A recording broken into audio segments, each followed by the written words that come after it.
स्वप्न सोडा, ज्यांनी जन्म दिलाय ते तरी दिसले पाहिजेत, केलं पाहिजे मित्रांनो. आणि ह्या शरीरातून मुक्त होण्यासाठी, हे जन्ममृत्यूचं चक्र काढण्यासाठी जो मनुष्य जीवन ज्या आईवडिलांनी दिलं आहे ना, ते देवापेक्षा गुरुपेक्षा पण श्रेष्ठ आहेत मित्रांनो. मेल्यानंतर आहे ना, त्यांच्या सरणावर जाऊन वेढा घालत मोठ्याने ओरडू नका.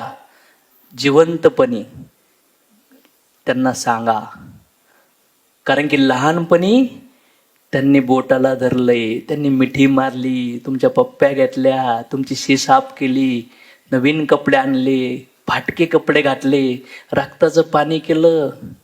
वडिलाची चप्पल फाटकी होती पण आपल्याला शाळेत बूट नवीन आणलेत, नवीन पुस्तकं आणलेत. वडिलाच्या अंगातून घामाचा वास येत होता पण आपल्याला शाळेत